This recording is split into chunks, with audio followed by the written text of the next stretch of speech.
It's funny how it's worked this year in 2025 at the box office. Every new Marvel movie that comes out, oh my gosh, what an incredible, stunning, and brave opening weekend. This is what Marvel needs to turn itself around. Of course, we had this after Fantastic Four, after Thunderbolts underperformed. Fantastic Four could be on track to disprove Marvel fatigue with a massive start at the box office. And then that got celebrated. Oh my gosh, look at this. Look at these numbers. Well, here we are in the second weekend, Jay. Fantastic Four First Steps, huge second weekend box office drop could be bad news for the MCU's future. And yes, indeed, it was actually worse than we saw. What was projected to be about a $40 million second weekend ended somewhere in like 38.5, 39 million, a 67% drop from the opening weekend to this weekend. Still in first place with a couple newcomers at the box office, but a bad drop for Marvel.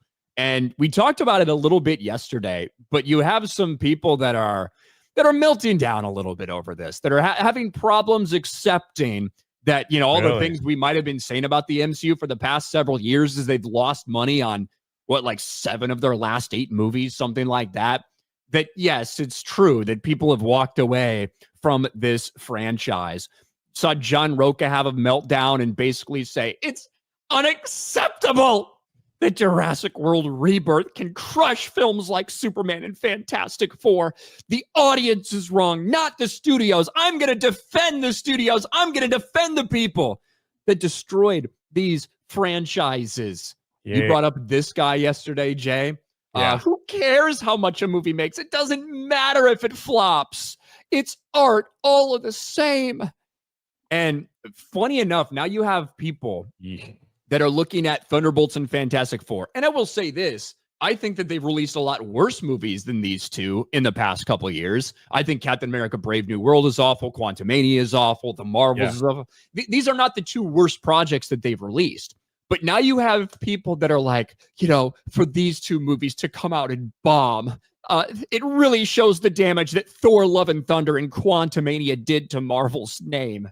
And it's weird. It's almost like we were saying this shit when it happened. For a long time. Yeah. Like when these movies came out, we were saying how fucking god awful they were. And we got told, no, it's COVID. No, it's streaming. It's blah, blah, blah. Now a lot of people are finally, whether they are actually admitting it or not, or just trying to make other excuses, they're coming to the same conclusion that this franchise is damaged, potentially beyond all repair. No, agreed. And the other thing that we've been saying that I feel like they said this before Fantastic Four is the fact that you're trying to make people do homework before watching a film is just literally like it's the dumbest thing ever. And so some of the marketing for Fantastic Four was, don't worry, you don't have to do your homework to watch this movie, was obviously them saying, yeah, people complained about it. They heard it. They just pumped way too much bad Marvel all over the place. I mean, you're talking from books to Disney Plus to the movies, and people are just like, there's no excitement for this whatsoever.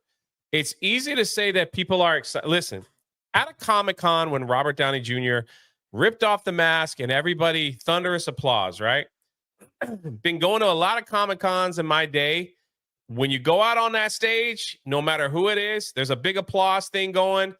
Everybody cheers for whatever they say. It's just, I don't know. It's just what they do. So it's like if they took that as a gauge as, hey, man, we're going to do great. We're going to do great because everybody clapped at a Comic-Con, that they're in for a rude awakening. And it makes me wonder now that even with the massive drop-off from Fantastic Four, Robert Downey Jr., I don't know if he's going to save anything. They might have like one good movie bump, but if the movie's not good or even compared to the standards of the Marvel films that he was actually in back in those first 3 phases, people will just sit and wait. Just like you said the other day, like we saw this, like 3.5, 4 weeks, they released a movie that you can purchase on streaming and watch it at home. And you're right. The other thing too, you don't want to go to like we were talking about this yesterday on the Monday Hangover, the fact that going to the movies was cool. It was so cool from start to finish because You went there expecting to see some cool teaser trailers that you haven't seen. You don't need to do that anymore. It's on Twitter immediately. And then they pump in like ridiculous commercials that you don't want to see. A commercial about going to the movies when you're actually in the movie. That lasts like, that's like 2-minute movie. They bring in an actor and they're like, go to the movies. And then Nicole, you're at AMC and Nicole Yeah. Kidman is now telling you how awesome AMC is and that you should go to AMC. It's like, I'm already here, bitch. Yeah, and then it's like they also do a local, at least at Universal, they do a local ad. They're like, hey, if you're interested in going to dinner, go here.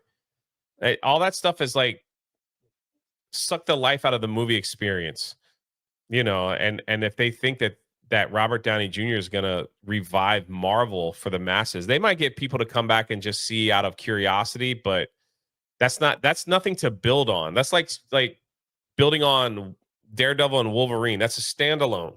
It was a specialty film. You know, they didn't build on that. If they were smart, they would have released an Old Man Blade movie right after that and announced that. That probably would have done well. But they're already like, hey guys, you know we got something else coming, right? Yeah. You know we got something else coming really soon. You guys have been interested in this, right? Are you ready? Spider-Man, brand new day. With a new suit. With a new suit. I actually really like the suit, to be honest with you.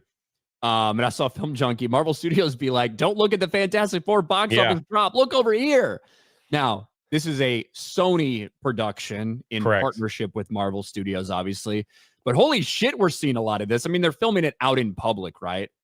So, of course, that is, you know, you're going to understand that. But there has been a lot of this around, a lot of people pushing this around because, quite frankly, they don't want you paying attention to another Marvel flop. They want you thinking about the next thing that comes out. Yeah, exactly. Just consume and keep going. Consume and keep going. It's just they need a massive reset, man. And they need to pause for a long time. Just like, and you know what's going to happen? Star Wars is going to release their movie, Mando and Grogu, and I'm going to assume it doesn't do well. And they're going to be like, well, we paused on movies. Isn't that what you guys have been saying? We paused. We took a break from the blockbuster and you still didn't see the film. Yep. Can't fix bad movies, though. Like, that's the thing. Like, once it's out there, it's out there. And bad movies do damage to a brand. Absolutely.